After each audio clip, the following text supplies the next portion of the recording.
Democracy Leading the Global South, organized by Friedrich Naumann Foundation, South Asia, in coordination with the FNF Regional Office Hesse, Rhineland-Palatinate, and the Karl Hartmann Platz, Stuttgart, Germany. My name is Bipin Gimire. I work here as a regional political analyst at FNF South Asia. India today stands as the largest democracy and a symbol of emerging leadership in the global stage. With its rich civilizational heritage and one of the fastest growing economies, India is uniquely positioned to shape the 21st century. Its commitment to democratic values, pluralism, continues to inspire many developing countries in the global south. On the international stage, India has emerged as a credible and influential voice of the global south. This webinar aims to highlight and discuss India's rise as a democratic and economic powerhouse and a bridge builder in the global affairs.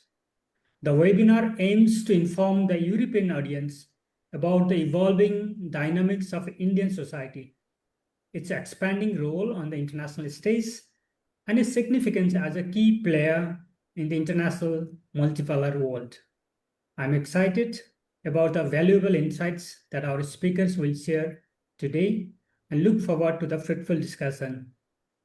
To set the tone for the discussion, we have requested former member of the German Bundestag, Honorable Sandra Wisser, for a brief keynote message, and she is very kind to provide us with a brief video message. We would like to play the video message now. We are on a study trip right now together with the Friedrich Naumann Foundation South Asia, and we are in the countries such as Maldives, Bangladesh, Bhutan, and we will end up in India, is first of all that freedom is not granted and democracy neither. Democracy is really a big point which has to be, let's say, defended, and you have to fight for all the time. And even if you think that a political situation is kind of stable, it can be unstable maybe next week. And so therefore all the points which are important for democracy, parted powers and so on, has to be really, really defended, and you have every time to get up and fight for. India, of course, is a very, very important partner for Germany. We have the same targets. We want to strengthen our relationship. I have the impression the Indians, they are step in front of the Germans concerning digitalization. They are hungry. They really want to do something on the economic sector, and therefore it could be a very good opportunity that Germany gets closer to them concerning the business developments, but also, let's say, maybe we can strengthen the cultural exchange, getting people also from India to Germany to help us to go on in digitalization.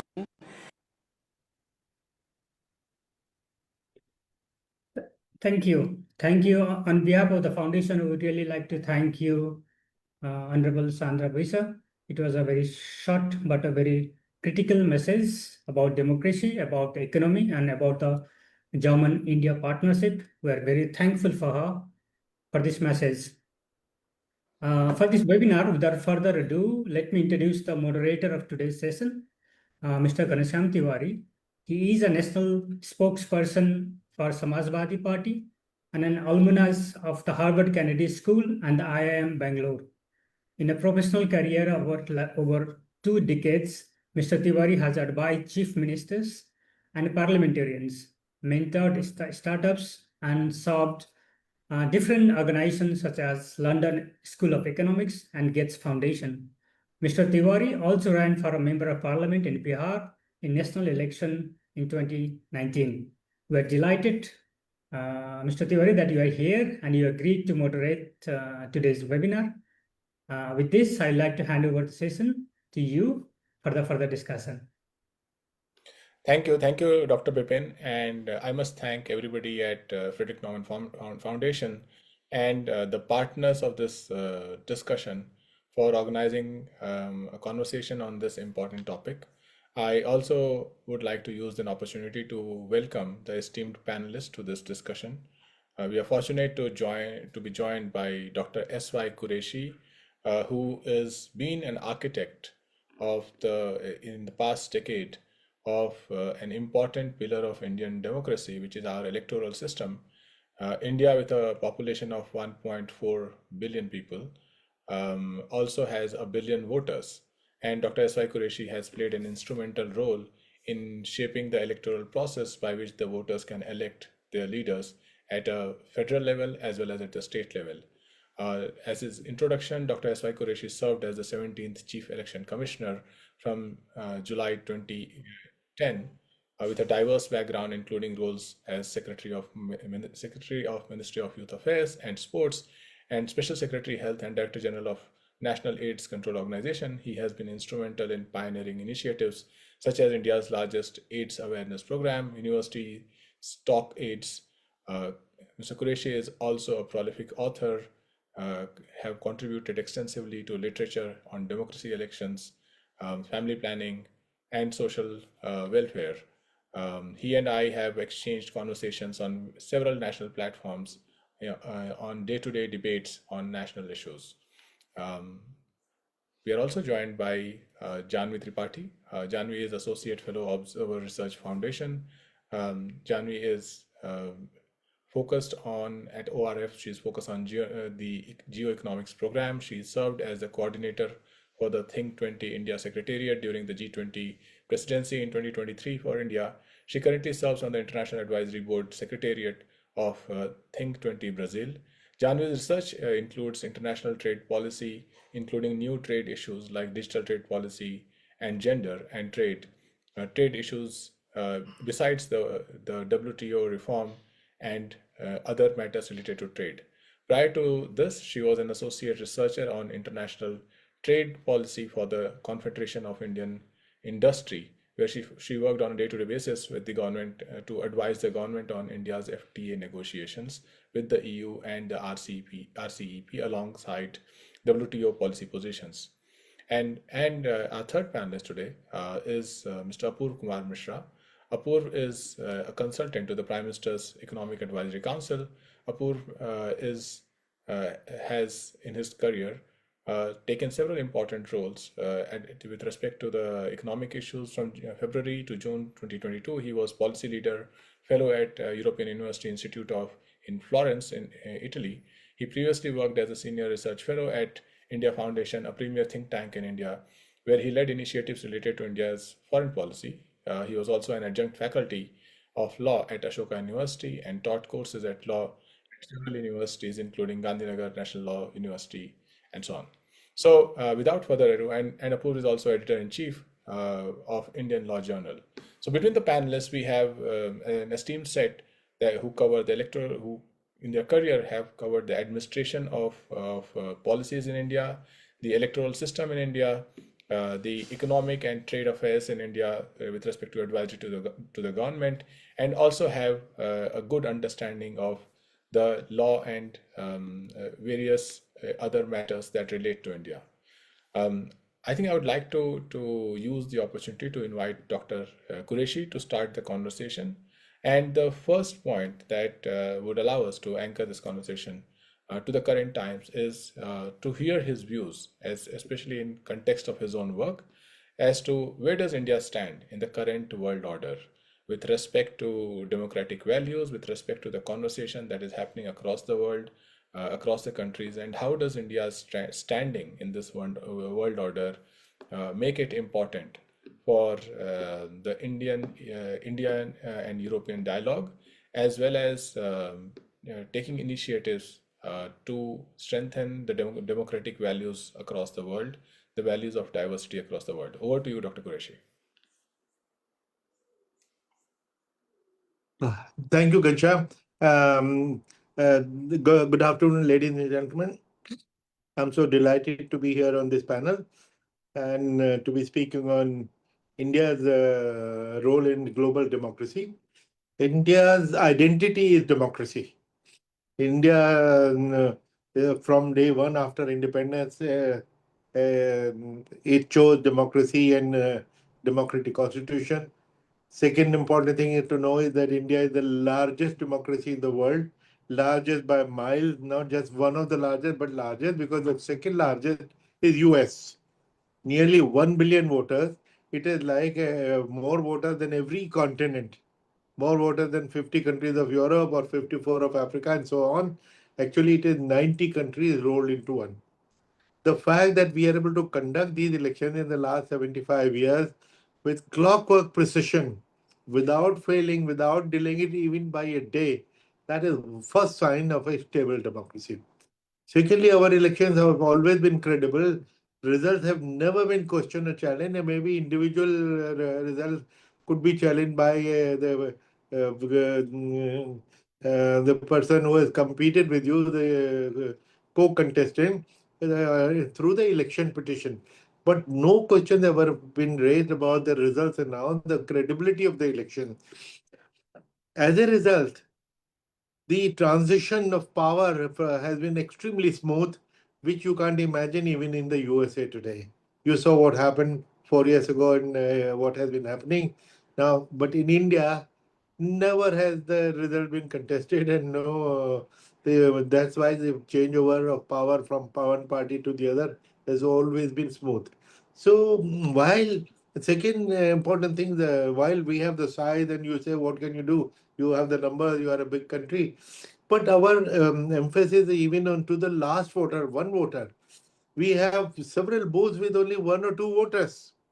And till recently, there was a booth in Gir Forest of Gujarat where there was only one voter, but a polling party of six used to go the previous night, set up the polling booth, wait for him the whole day, whatever time he chooses, he comes and votes. And even after he had voted, we cannot pack up and go because somebody can come and challenge that the guy who came in the morning was a bogus voter, fake voter, I'm the real voter. So we have to decide that dispute also. Unfortunately, he died a couple of years ago. But then we have a similar booth in Arunachal Pradesh. We have some booth with two, three voters. Then we have a booth which is 1400 kilometers from India's mainland and only 145 kilometers from Indonesia in South Nicobar called Indira Point, where we have about 245 voters. And there also we give you the same quality of election as in India's capital, New Delhi. So, while we have the numbers, but the focus on the single voter, and it is not only for effect that we emphasize the single voter or we provide for single voter. Actually, I've documented in my book, which I strongly suggest that at some point you may like to see, which is called an undocumented wonder, the making of the great Indian election, in which I have narrated the story from Rajasthan, where a Congress leader who was president of the Congress party, and if he had won, he would have been the chief minister. He lost by one vote. And interestingly, when he lost, we heard, and I cross-checked with him, that his wife had not voted. So I called him up and asked him, is that true that your wife had not voted? He said, yes, true. What happened was that on the day of election, his wife and daughter went to a temple which was a little far and they couldn't come back. So for us, there are three lessons here that number one, every vote counts. Second, you can't take even your family for granted. Third, on the day of the poll, the most important temple is the polling station. Now, that's one lesson which our politicians have learned. So, actually, there is so much about India's democracy. There are some, of course, some temporary aberrations currently, but they do not really affect the overall quality of our democracy. The fact that 1 billion voters, 15 million is our staff, and they have to deliver a zero error election. Zero error means zero error. 99.9% good election is a bad election for us because 0.1 will mean thousands of voters who are denied their voting right, not acceptable to us. So these are some of the stories of India's democracy, for which India is held as a beacon of democracy, beacon of light. So I think we should, all of us should make effort to strengthen it and ensure that it doesn't lose that status. In fact, from the largest democracy, we would like to become the greatest democracy whatever it takes to become the greatest, we should try and put in our efforts. Thank you, Ghanshyam. Thank you so much, Dr. Qureshi. Just I'm paraphrasing what you said. India is a time-tested democracy at the greatest scale that humanity has ever seen. The numbers at whatever level we analyze are mind-boggling. For example, a billion voters. Every 5 years, this number grows by 7-8%.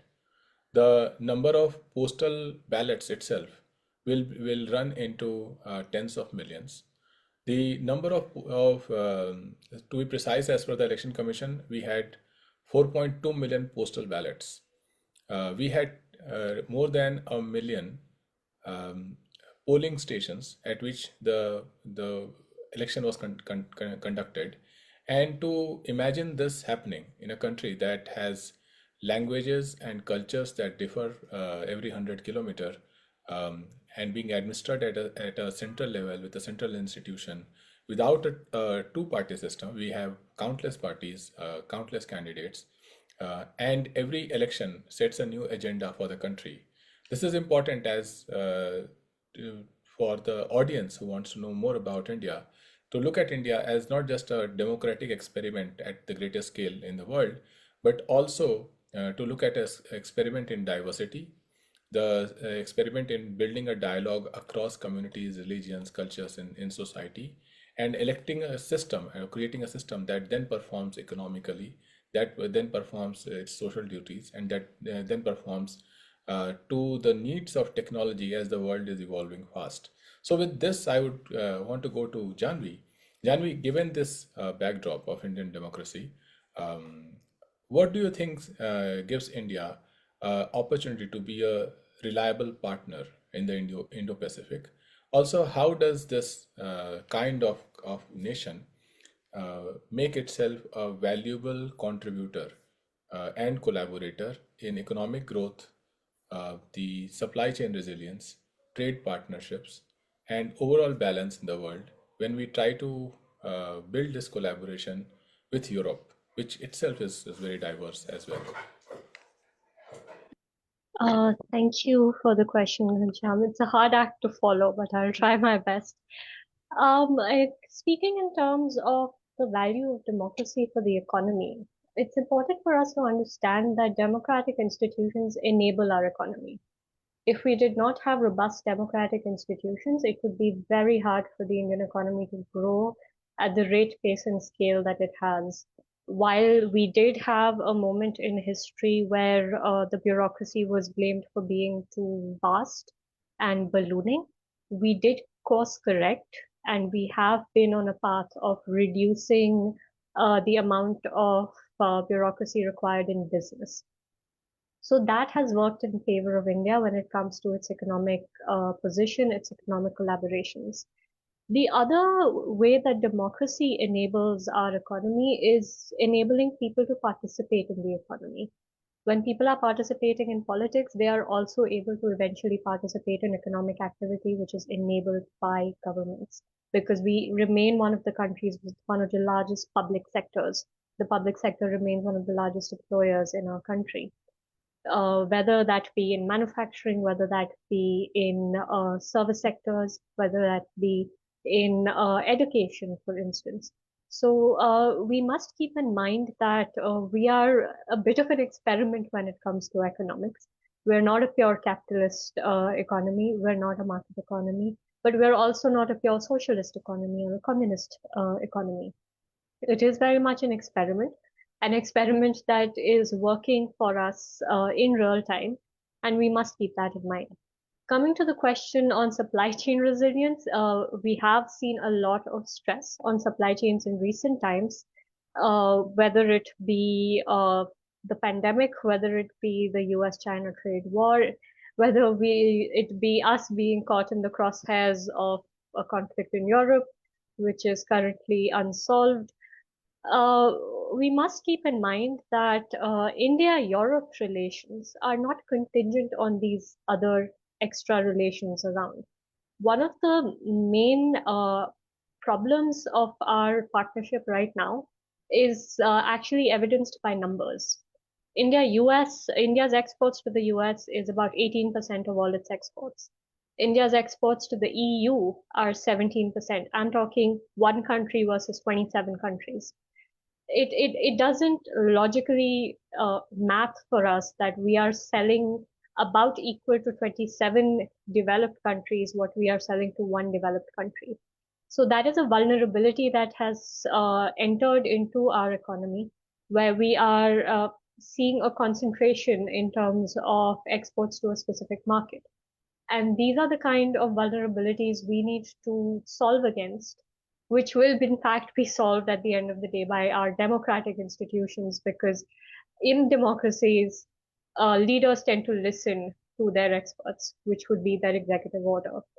And when these experts are able to identify these gaps, is the only way we'll be able to fill these gaps.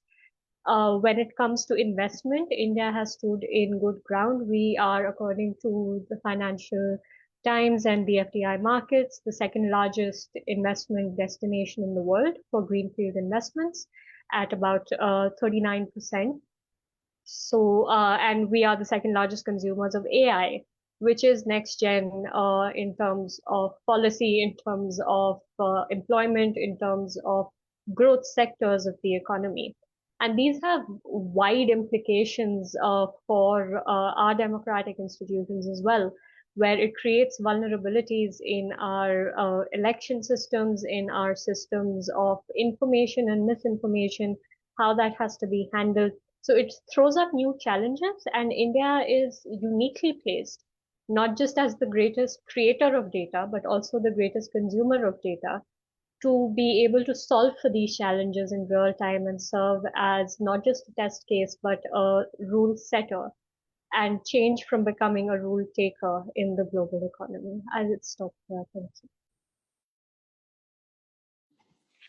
Thank you, Janvi. I think it's good to emphasize on the way you emphasize about the nature of trade balance or imbalance that exists between India and EU compared to India and US, and also to de-hyphenate what is going around the world, which are conflicts of differing nature, where where various countries are sometimes pitted against one another and sometimes pitted in groups that contradict one another. So in this contrast, it's a good point to bring in Apur, who is working with the Prime Minister's Economic Advisory Council, who has seen this fairly disruptive situation emerge in the last 5 years from COVID, lockdowns, to the war in Europe, to the war in Israel, to the trade tariff, certain decisions that emerged, and to the ongoing negotiations that happen in this context, to the war in India with Pakistan as well. So in this context, Apur, the key questions arise. One is that do you see in your work that the democratic system in India allows the nation, the leadership, to navigate these various disruptive matters as they come along? Two, do you also see that as these matters get navigated, they create precedents which is different from the way India has approached its foreign policy, the values that the foreign policy used to communicate compared to the current world order, which seems a little brittle? And finally, do you see some uh, green shoots about uh, how this will lead in the current world order, current set of conflicts that the world is experiencing? How does it lend itself to better possibilities of collaboration between India and EU? Yeah. So thanks, Ghanshyam, for that question, and I'm delighted to be a part of this panel. So thank you, FNF, for this kind invitation. Let me start with what Dr. Qureshi spoke about, which is the power of India's example in promulgating democratic values around the world. Because I think if you look at India's track record, that's a great sort of insight into what the future lies ahead for India, its engagement with the West, and its role in promulgating democracy around the world. Uh, People often underestimate the role of India and India's choices after independence in universalizing what were perceived as Western values. So today we are a political democracy, we are a market economy, we are a plural society. And all of these are features which help us develop close relationship, which act as a glue when we talk to Europe, when we talk to United States, and to other such large democracies. But at the time when we got our independence, and we made the choice of being a republic and a democracy, this was not so obvious that democracy was a morally superior form of governance. And I think one big reason why large parts of the developing world, the developed world, and geographies outside of the West began to believe that democracy is a superior form of governance, morally superior form of governance, is because one of the big post-colonial polities, which is India, made that conscious choice to become a democracy after independence. And that power of India's example then made it more easy and made it more palatable for other geographies who then got their independence from colonial rule to then choose the democratic path in the next successive decade. So I think the first thing to emphasize to students of Indian democracy is the often unacknowledged role of India in spreading democratic values around the especially in the post-colonial world. So and we didn't just sort of make that conscious choice; we sustained democracy against very heavy odds and in a very difficult operating environment. Dr. Qureshi gave you numbers about the size of India's democracy, but sometimes we often underappreciate the diversity of India's democracy. And my favorite example of explaining this diversity is just to look at India's currency note. Most denominations around the world, the currency is written in one language. The dollar is in English, the dirham is in Arabic. In India, the denomination is written in, I think, 15 different languages, each of which is spoken by tens of millions of people. And the language that I speak, Maithili, is not on that list because I think only about 15 million people speak it. So I think to remain a successful democracy against such odds and in such a difficult operating environment. I mean, I often tell my American friends that it's easier to be a democracy when you have oceans on two sides and Canada and Mexico as your neighbors. Look at the operating environment in which India has to govern the country democratically. So given the size of the country, given its extreme diversity, given the extremely difficult operating environment, I think there is a lot of power in India's example as a successful and a thriving democracy. The result that today there are more people living in non-Western democracies than in Western democracies. And India is a big champion when we talk about being the voice of the global South. I think this is the power of India example is a big factor in our being able to talk about some of these values and use these values in our dealings with foreign countries. The other point that I want to emphasize, just so that we can anchor our discussion, and before I come to your question about how this helps us in dealing with foreign countries, is that over time, unlike the trajectory in most other countries which became democratic soon after independence, in India, democratic values have not weakened but have deepened over time.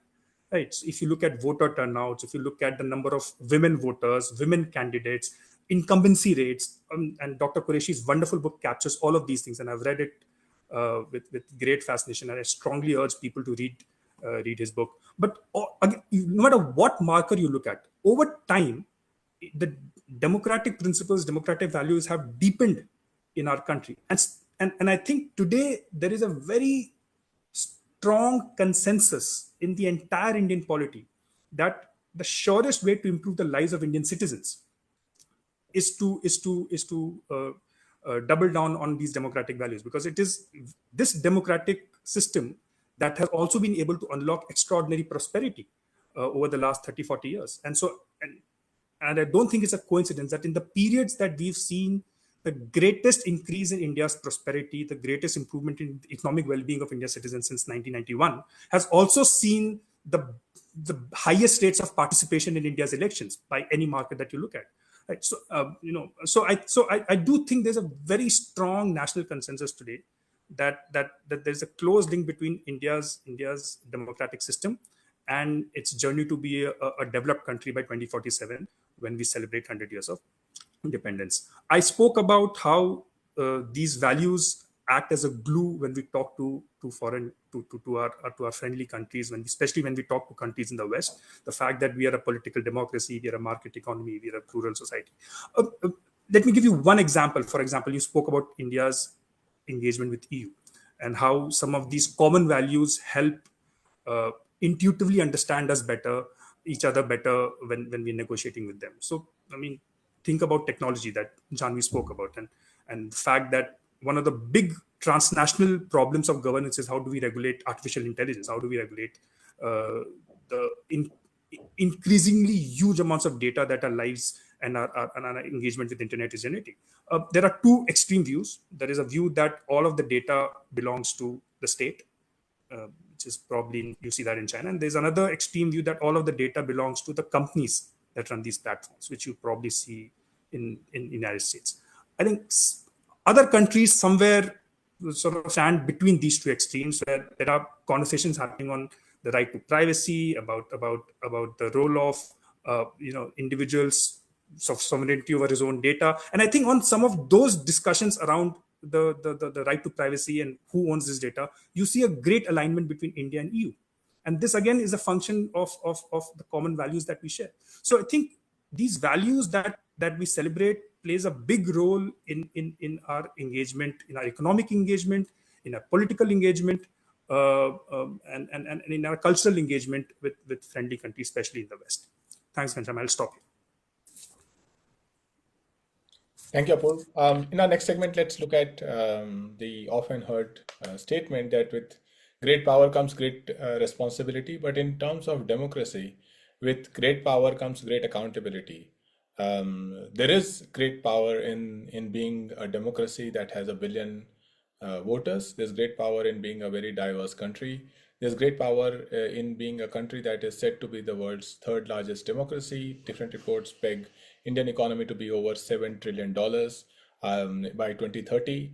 Our exports will touch $1 billion soon.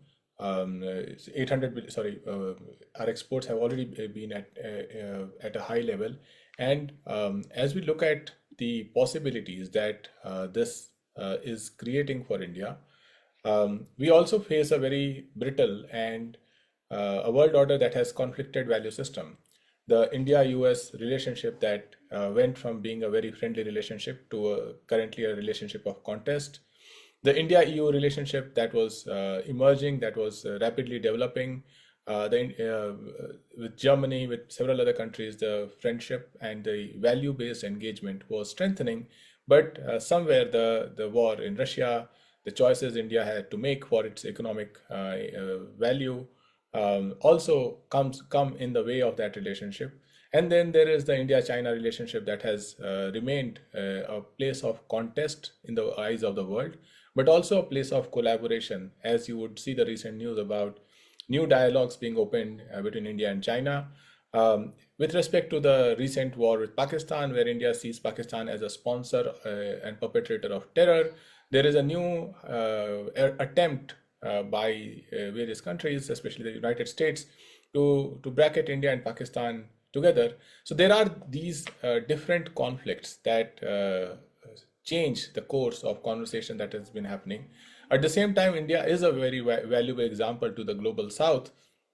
Although I don't agree with the term, but the valuable example is how a poor country can very quickly enable a vast majority of poor to adopt digital technologies, to find ways to self-sustain themselves, to build a vast amount of gig workforce, to be able to sustain its democracy, to be able to see sustained growth in this institution. So I think in this context, my question to you, Dr. Qureshi, is as you interact as a champion of India's electoral system with various people across the world, both in the developed countries as well as the global South, right? What is the worldview that you see? How do people see India? How do various countries, how do those who in leadership, who you interact with in the global South see India? And how do those who talk to you from the developed world about the Indian democratic or electoral system see India? I would have a similar type of question to Janvi and Apur, though with respect to the trade and the resilience of these trade partnerships that are coming up. Over to you, Dr. Qureshi. And Bipin had a question, so Bipin, please feel free to come in after this round. Yeah. Thank you, Gacha. You know, around the world, if people know India by one word, it is democracy. Because as I said, this is our identity. And of course, people know that it's a big country with a lot of population. That is identity. But at the same time, people know that this is one of the working democracies, credible democracies, because, and I'll give you one example. In Election Commission, we set up, I started in 2011, a training institute called India International Institute of Democracy and Election Management. Original intention of mine was to train my 15 million people, which I mentioned, because if you want zero error election, you have to give them great training, 100% good training. So when I was setting up this institute, some people suggested that with that kind of infrastructure, why don't we also extend this facility to other countries? We gladly accepted. In fact, the India International, the word international was added with that intention. I'm so happy to tell you that in 12 years, 143 countries of the world have sent their election managers to train from us. So our global leadership or in the election, we are planning to be wish guru or world leader, world teacher. But in democracy, we are established world teachers. The fact that 143 countries have sent their election managers, top managers, including their commission, they have come all in 12 years to learn from us. So what better certificate and that you need? And when we give this training, we make sure we are not just singing praises of India and we tell them how we do it. That's a small part of it. We customize those training programs for them. How to do better election in South Africa or in Ghana or in Malaysia. So that is, or in the entire SARC region. So that is one point I would like to make. Secondly, somewhere one of the panelists had mentioned about South Asian and Global South that we are talking about. I did a research, and my book is coming next month on 15th of September, called the Democracy Hub, the struggle for power in South Asia. Do you know the two important features of the book, which I discovered to my pleasant surprise, that the 40% of the world democratic population lives only in 8 countries of SARC. 40%, nearly half of 8 countries out of 203 countries of the world. So, but at the same time, we do not get the due attention that we deserve. The investment that is required of international organizations, of universities and academia who have South Asia division. Second thing which I discovered was, and I heard this protest and murmurs in London School of Economics, School of Oriental and African Studies in London, and other places, that when you talk of South Asia, we only talk of India. Now, India alone is not South Asia. India is one of the 8 countries of SARC. It is a different matter that we are the biggest, we are the tallest, and in which position we have a great responsibility. But we cannot undermine the importance of democracy in the other 7 countries. And that is where we have to play the leadership role, which we are playing through the triple IDEM, which I mentioned. In fact, for the entire SAR countries, we offer in a year the courses for 30 people each for 15 days, entirely funded by Government of India, and training given free by IIDM. So that is one way of hand-holding, passing on our experience to our neighbors so that their democracy works as efficiently, as smoothly as ours does. And by the way, if you just extend this argument a little further to rest of South Asia, 11 countries of ASEAN, then we more than 50% of democracy lives in this region.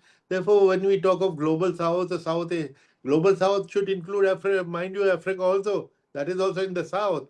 But when we talk of global South, our focus is entirely on the South of Asia, which is all right, because that itself is so important that half of world's democracy lives here. So these are things which require attention and more focus of the academic world and the donors. They should come together and see what are the needs of the democracy. Can we train parliamentarians? Can we train election managers of those countries there? There are so many possibilities, but for that, the first thing is to have a debate on this. And I'm glad FNF has taken this initiative. I think this is the first step in that direction. Thank you. Thank you, Dr. Qureshi. So, to paraphrase that the Indian election system has already become a platform for countries across the world to come and learn. And similarly, there are other well-developed systems. Uh, the fact that a billion people can elect a government, change their governments at a federal level and then at state level, the fact that a billion people are also becoming digital first means that there are a number of systems at low cost, high scale that are working with resilience. And this is something that much of the global south needs. And it does lend to an opportunity that if the developed countries want to co-lead this process of development, then India becomes a very important platform for humanity to participate, and rather than build from scratch, to look at examples that India have accomplished at low cost, high scale, high resilience, and enable deployment of these examples. So, with that, over to you, Janvi, about this brittle world order that we see, where there is an intermix of past value system on which the nations used to engage with one another, and new model of opportunism or local realities that have come into play, or regional realities that have come into play. What is the worldview that you come across with about India, and how is it impacting the trade, the resilience of supply chain, and the pathway that exists going ahead in adoption of new technologies that will shape the world?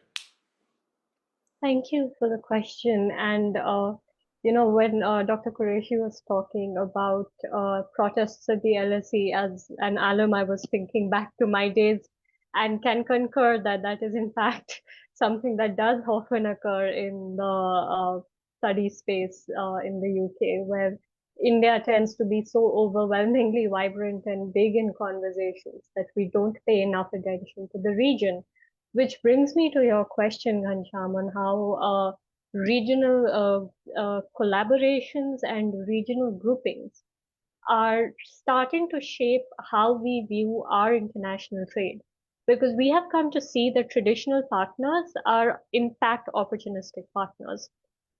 They are looking at that next deal. They are looking at that limited profit that they can turn. And there's a very narrow-minded understanding of how international trade is functioning in the old Western guard of economics. So when we talk about, reducing trade relationships to deficits, when in fact there is the complexity of investment returns that, say, for instance, American MNCs or European MNCs are getting out of the Indian market by investing in the Indian market. At the end of the day, the profit from an Apple cell phone that is made in India is made by Apple company, which is based in the US. So that nuance that is lost in the more opportunistic understanding of economics today, that needs to be addressed, and that can be addressed, for instance, by paying more attention to our regional partners when it comes to trade. Because while there is a comparative advantage, limited comparative advantage that some of our regional so-called rivals are getting in terms of tariffs from one of the largest markets, at the end of the day, India is still able to compete in terms of quality and scale. We still have that capacity. The idea is to shift the market focus. So it is not that, for instance, very interestingly, a Russian interlocutor this morning at a seminar was saying that if the US does not want to buy Indian products, sell it to Russia, we will buy it.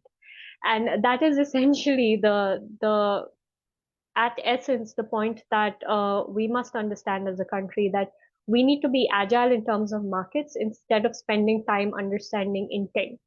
The intent behind actions of other countries, it doesn't matter in the longer run, because at the end of the day, that action is being taken. Our job is to be able to respond to those actions and be agile enough that our companies, our SMEs, are not uh, ex- uh, uh, impacted to the extent that they will be if we don't diversify our markets and if we don't access newer markets. There was an interesting point you had raised 2 questions ago on being a poor country and coming out of poverty and the role of digital technologies in that.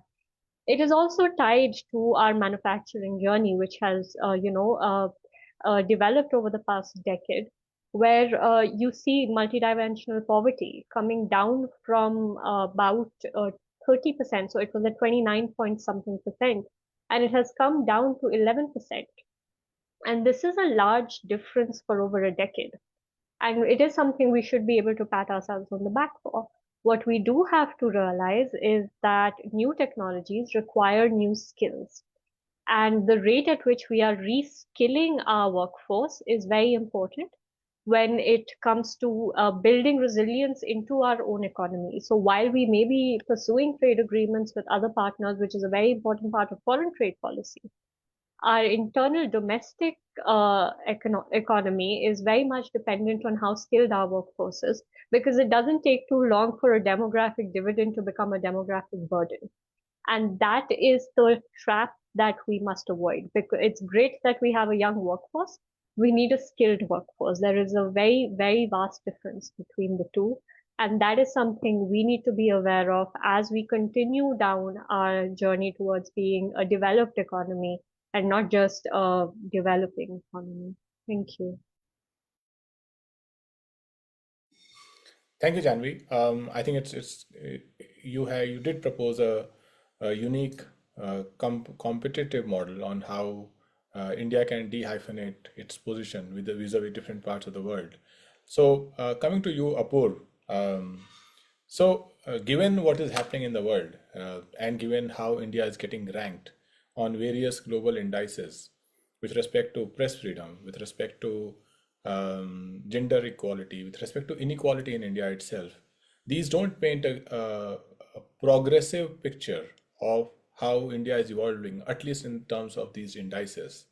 On the other hand, if one looks at the digital freedom, if there's one such thing, the ability of a poorest of the poor person to use all kinds of digital tools to upgrade the quality of their lives, I think India would rank very, very high compared to any other country with respect to financial transactions that the poor can do, with respect to the way they can go about their own election process, knowing about a candidate, about a party, the issues, participating in that conversation.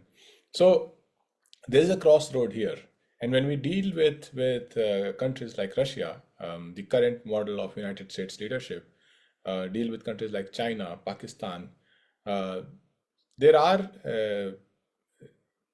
the benefits of the democratic system are not the ones that get highlighted there.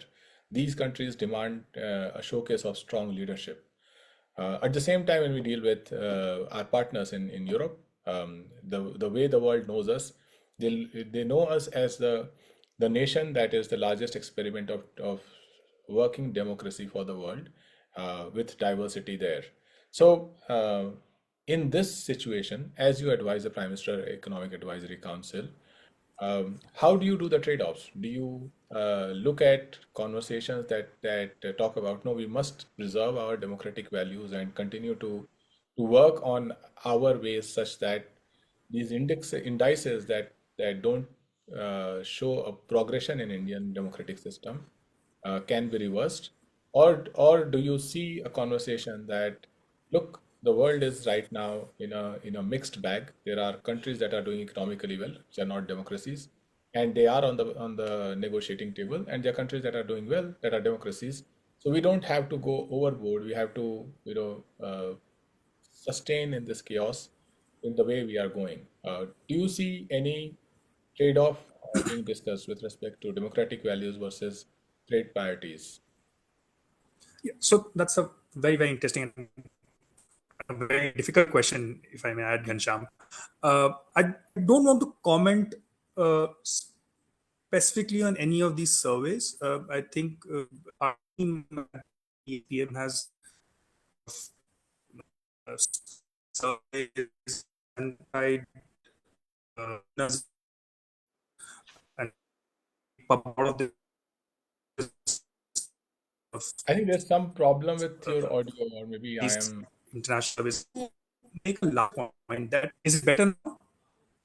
Um, Can you hear me now now? Is it better? there is a there's some problem with your audio. I think try again, and if the problem persists, then we can take that question to Dr. Qureshi and Janvi while your Just audio. yeah, yeah. Can you hear me now? Yes. Can you hear me, Gansha? Yeah, perfect. Yeah. So what I was saying is that while I don't want to specifically comment on any of these surveys that are based on perceptions, and we at the EAC we've done a lot of analysis of these surveys and we've put up our response on our website, which I would encourage viewers to check out. I do want to make a larger point that if we believe that democracy is a morally superior form of governance because it enables human flourishing, I think the simplest data point to look at is how successful has our democratic framework been in improving the lives of citizens, in elevating poverty. And on that, I think the consensus is unanimous.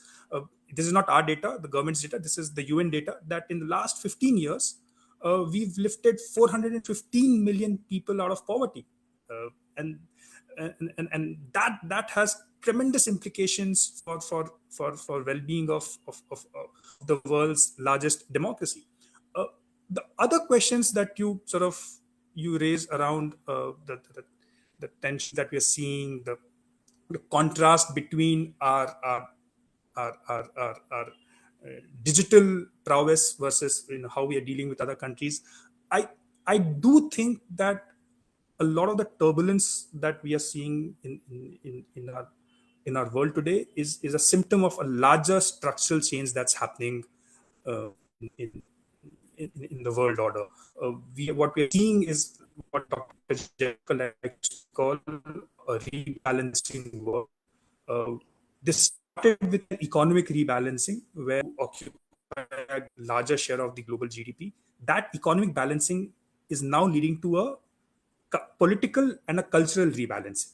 So, political rebalancing in terms of the connections of the developed world with the developing world and between developing world countries is proliferating. And the best example of this is how the G7 became the G20, and G20 then became the one of the most vibrant organizations in international governance.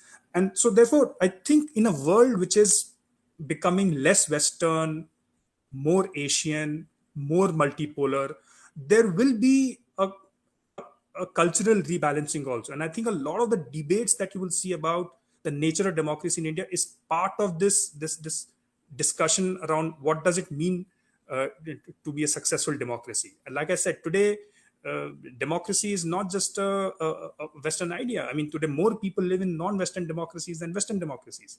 Right? So I do think that in a rebalancing world, in a more multipolar world, India's rise as India's economic rise as a non-Western democracy will have global implications. It will, of course, increase our capabilities.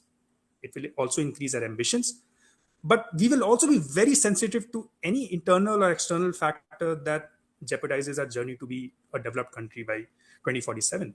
Um, Whether it is on some of our security issues, whether on some of our trade negotiations, we've always emphasized that we will prioritize our national interest and the well-being of our 1.4 billion people, because that is what democracies do. You respond to the needs of the public that you serve.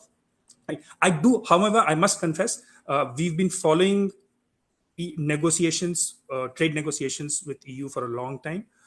Today, more than at any other point in time, you do see a greater sympathetic understanding from our EU partners on the sensitivities that I just spoke about. And I think I'm very hopeful of our two sides being able to reach a free trade agreement by the end of the year, as was directed by the Miss von der Leyen and Prime Minister Modi during her visit to India earlier this year. So, and again, that goes to the point that when there is political will in a democracy, when political leadership wants to get something done in a democracy, I do think it is the value we share with EU, with the United States, acts as a glue in sort of overcoming any temporary roadblocks that come up because of a changing world, which is, like I said, that is undergoing structural changes. You are seeing a rebalancing world, you are seeing a more multipolar world, you are seeing greater salience for Asia, a less Western world, and that will lead to some of these challenges, temporary tactical challenges that all countries, not just India, are experiencing. But what helps you overcome these challenges is common values. If you and your partners share common values, if you have a common understanding, that helps you overcome these challenges. And you're seeing that with EU. I'm very sure you'll see that with the United States. And I'm very hopeful that eventually we will be able to leverage the fact that we are a political democracy, a market economy, and a plural society to overcome all of these challenges that you flagged. Thank you. Thank you, Apur. So, as the final segment of this conversation, and then we'll open up to questions as well. Let's look into future. One aspect of the future is taking a cue from what Apur said, that the indices that are out there with respect to press freedom, with respect to freedom of speech, gender equity, and many other things, they are indices of a Western democratic system. India is evolving its own system that a self-reliant India believes in. But these systems do determine the worldview that India has. But that worldview is also contrasted with the fact that there are different negotiators at the world stage, from the United States to China to EU, in the partnerships that India has. But so one aspect of where this everything is going to play together is the aspect of the rise of artificial intelligence, AI, and the way it will play into the role of play towards shaping the world order, towards shaping the global economy. Um, for example, there are positives. One positive, this is for the audience, that India today has the largest number of children who are in school, by far the largest number. We also have the largest number of working working population that humanity has ever seen in a country.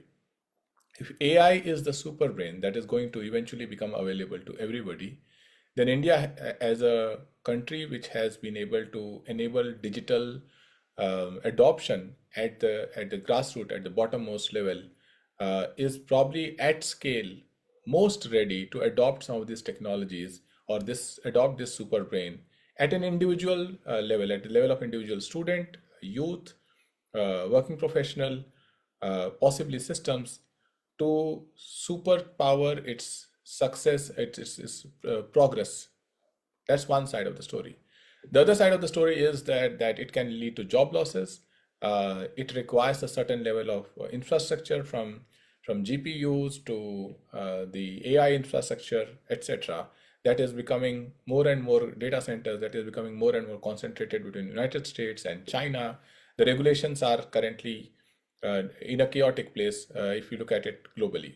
So my question to Dr. Qureshi in this respect is that whether it is from the point of view of India forming its own indices towards what the right level of diversity, freedoms, citizen empowerment, the government structure, etc., should be in a democracy which is not necessarily Western, to the rise of AI that remains concentrated among certain worlds.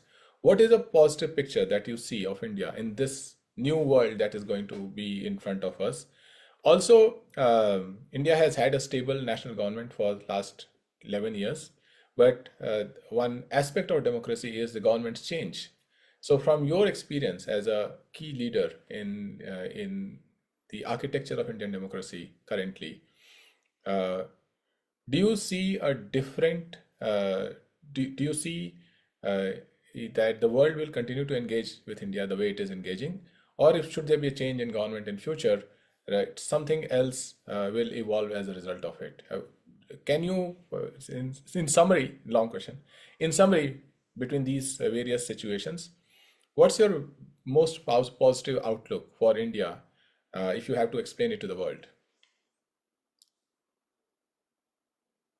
We can't hear you. You're on mute.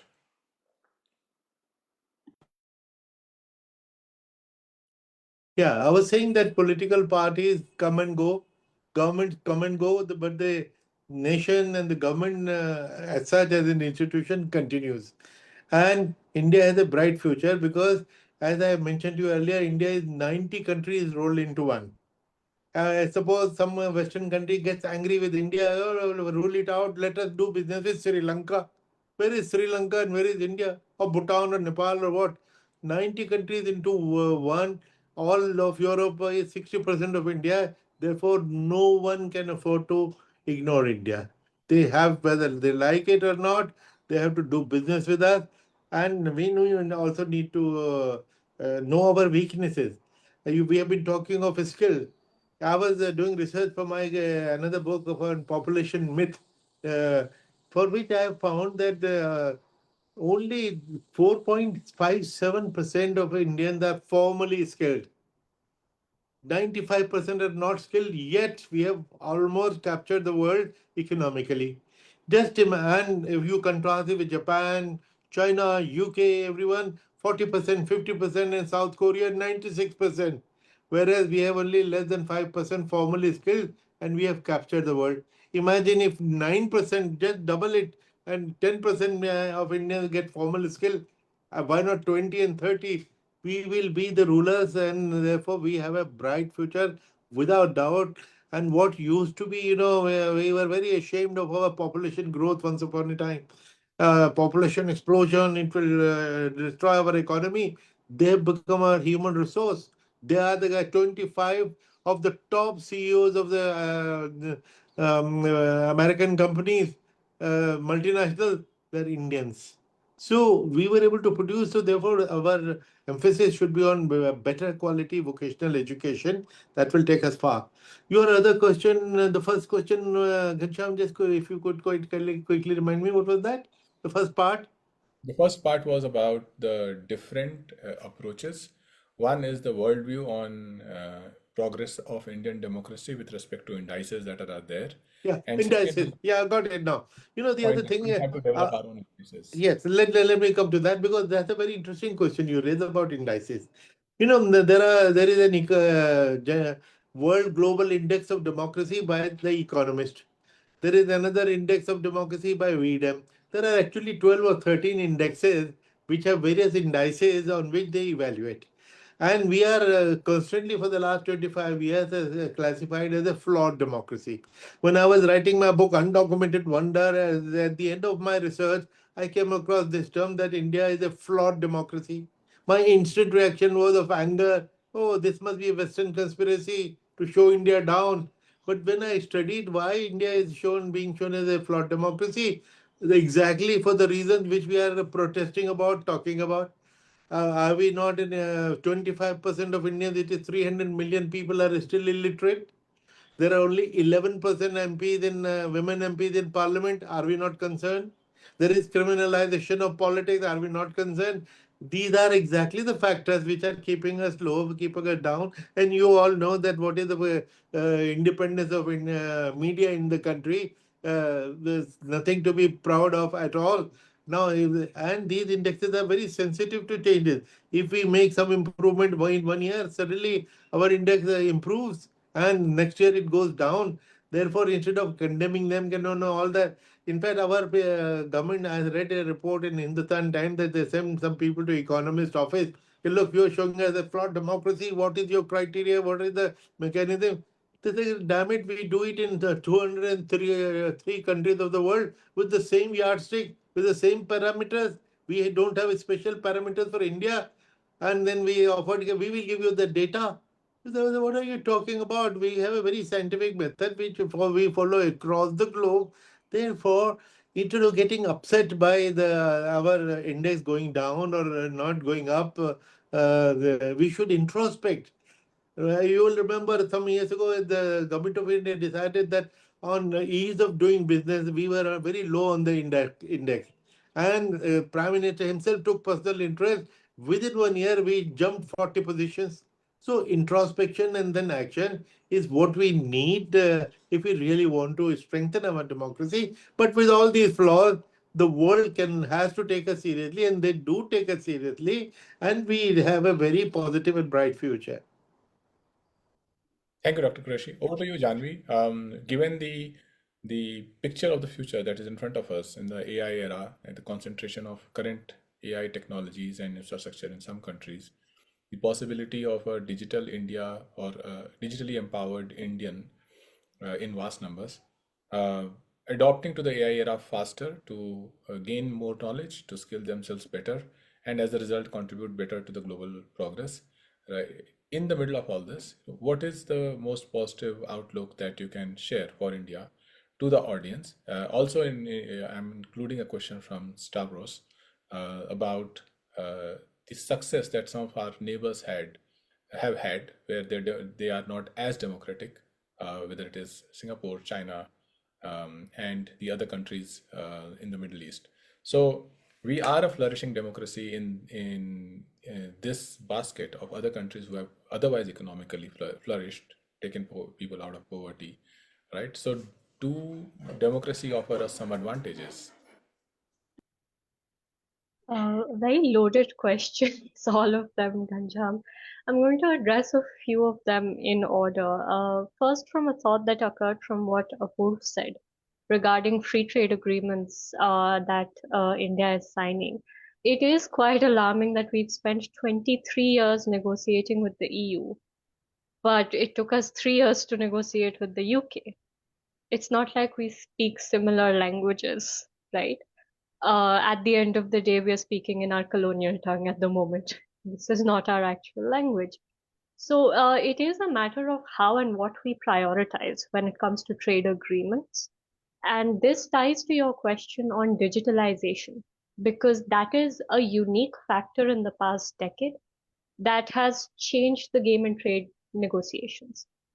It is something that is impacting negotiation at the WTO as well. So when we talk about digital trade, when we talk about intellectual property, when we talk about innovation, India is very much at a place where we need to be investing more in innovation and R&D. It is very much at a place where it is inviting investment in these areas, and therefore it is very much at a place where it is good if we conclude that EU trade agreement. It's obviously not just an India problem. It is also the EU with its unique membership and its unique, what Portugal wants from an India deal is not what a Germany wants from an India deal, right? There are going to be differences because EU at the end of the day is a collection of very diverse countries, and this was proven in the 2008 crisis and over the 5 years that followed the 2008 economic crisis, where countries responded differently to the crisis. And different countries within the EU were impacted at a different level due to the crisis. It was also one of the reasons we had to pause our FTA negotiations. So we must keep these nuances in mind when we start talking about a digital, society. Now that we now have a digital society, where we need to acknowledge that not everyone has equal access to digital products, to digital services. However, ironically, India is one of the biggest employers of DPI, digital public infrastructure. And we were one of the first countries to start moving up on tech during COVID.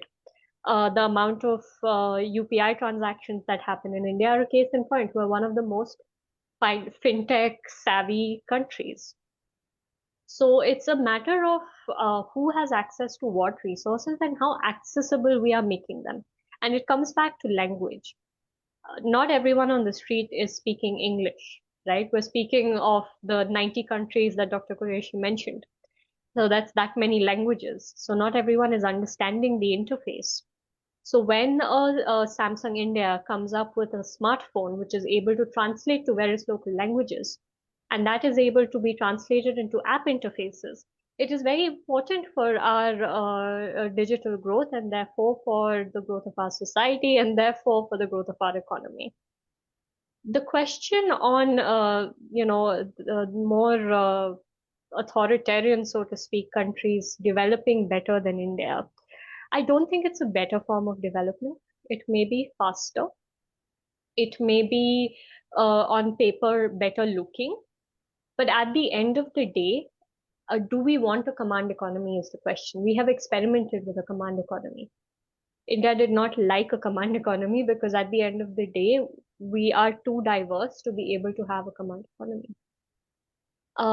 We In addition, let us remind ourselves that both Singapore and China identify as developing countries in the WTO alongside India. So it is not like they are up there in terms of uh, addressing inequality, because internal inequality is a great OECD problem. South Korea, in fact, is often seen as an example of a country where inequalities are so deeply entrenched and not addressed, while it is economically sound. So, when we're trying to balance social welfare with economic growth, it is very much important that we have a democracy and not, say, a communist regime or an authoritarian regime.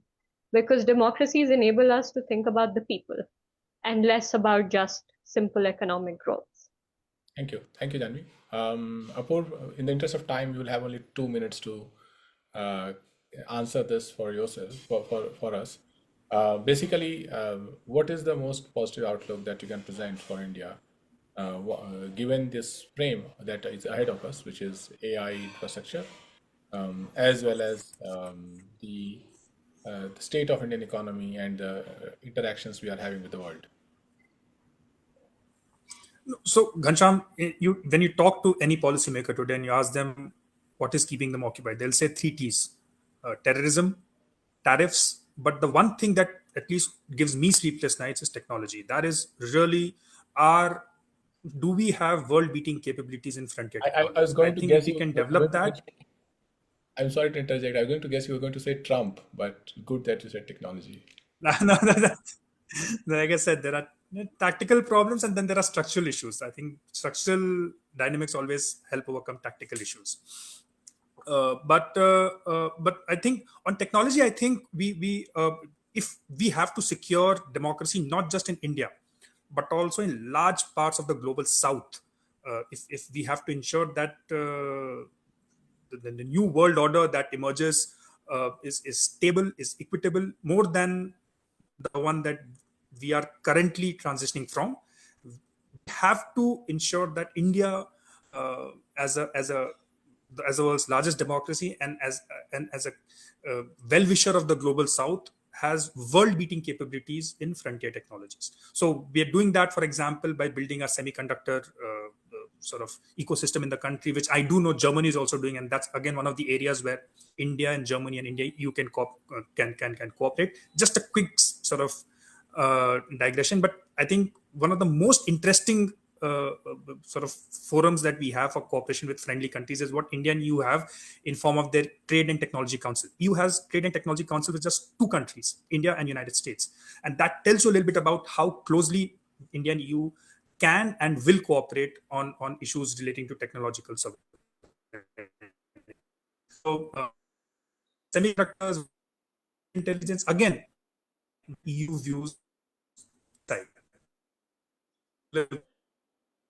View artificial intelligence area where we have to work closely with the Europeans. But I think even your in other areas like green technologies. Hello. Yeah, I think your voice is cracking. Also, we have run out of time. Yeah. So So yeah, that's the point. I think we will be a developed country by 2047.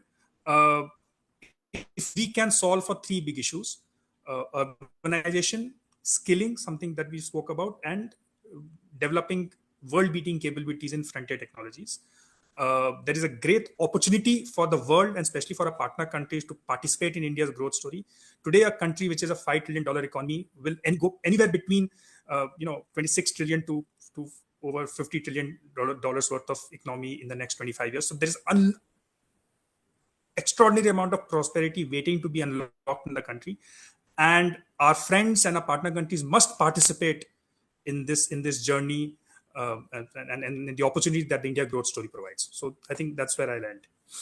Thank you, Apurv. Thank you, Janvi. Thank you, Dr. Qureshi, for your views. There are a couple of questions from Sebastian. I'll just answer in one line, and then I would like to invite Dr. Kasim Klein uh, for uh, for concluding this conversation. But Sebastian, to your question about making the work that is happening to help legal entities be smooth for investors, there are two things that are happening in parallel. One is that the whole startup ecosystem in India is so vibrant that it keeps going and negotiating with the government to continuously improve the and reform the system for a smoother investment process. And second is that this is a key focus, not just at the federal level but also at the state level, because there's a lot of competition among states to attract investors, and as a result, the states who are better governed are going out of the way to compete with one another on this aspect. There could be a full discussion on this, but because we don't have time, I would not go there. With respect to skilled workforce, again, this is better seen at the state level, how states are trying to compete with one another to attract investors by showcasing their skilled workforce. There's a lot of promise in AI tools and solutions that are coming up. But again, it's a big discussion. India has around 600 million people in the workforce. So definitely AI, no AI, this is a work in progress for the country. The country has to go towards the goals it has set itself up for. With that, I would like to invite Dr. Kasim Klein, who's been a powerful thought leader in the India, EU, India, German dialogue, conversations, as well as various experiences that he has allowed people in India, leaders in India, journalists in India to have with respect to Germany as well as EU. Over to you, Dr. Kasim Klein. Thank you for this opportunity again. Yeah, thank you very much indeed. First of all, dear participants, dear Sandra Weser, especially Dr. Qureshi, Mr. Mishra, dear Mrs. Tripathi, and dear Mr. Tiwari, it was really, again, an excellent discussion on a very important topic, perhaps the most important topic. How could we preserve our democracies? How could we make them more stable? And also more people being aware of our democratic systems. This particular webinar also marks for myself, allow me to say that, the end of a certain journey, my journey here in India. I had been serving as South Asia director for our foundation for 5 years now. And yeah, I just could only say I had several times the opportunity in webinars, and better, Mr. Tiwari, in person, the possibility to interact with a lot of you. Fascinating personalities from all over South Asia. So thank you very much for giving me this opportunity. And I really think that this discussion has again clearly showed that India's journey reminds us that a stable democracy can not only uphold its own interests and own values, but also could serve as a bridge, could serve as a role model. India undoubtedly is a role model for many other democratic or semi-democratic systems. And I think that you could see very clearly how India advanced its democracy, how it fosters its different interest and strengthens the principles of cooperation and dialogue with many aims, but also with the aim of bridging global south to global north for the pursuit of a more inclusive and perhaps also a more equitable international order. And that is really something India could be proud of. And let me please add, I personally after this journey here in India and South Asia, I have been very, very proud, and I'm still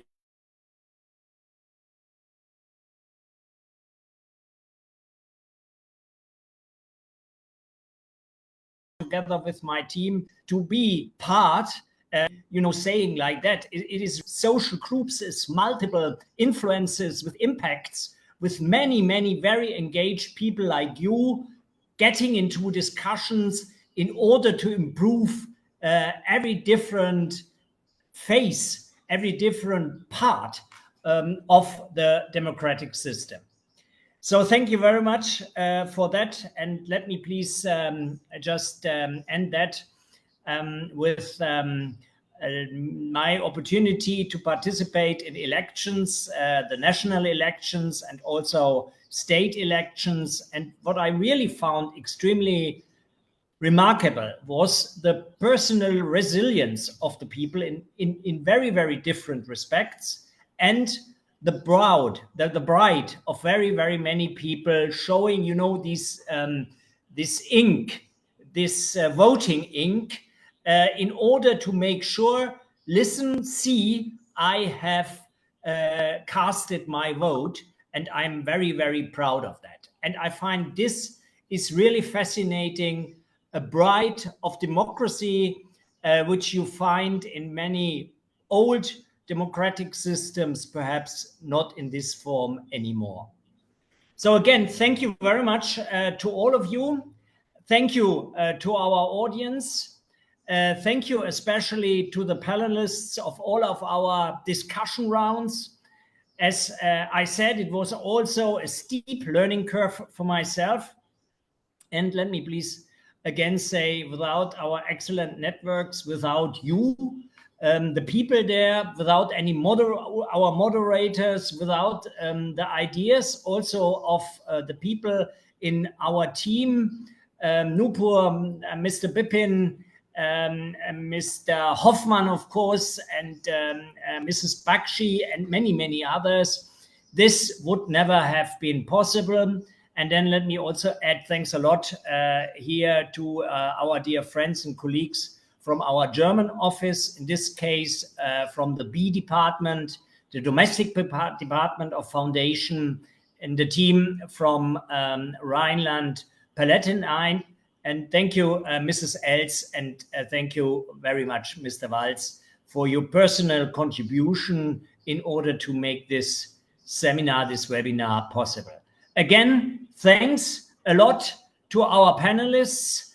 Hope seeing you soon again in India, in Germany, in Europe, or in South Asia.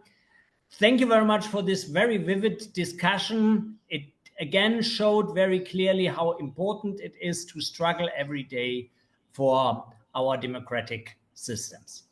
Thanks a lot, and I wish you a very good afternoon. And if you would like to know a little bit more about Foundation's initiatives, do not hesitate to check on social media. Thanks a lot, and do have a great evening. Thank you. Dhanyabad.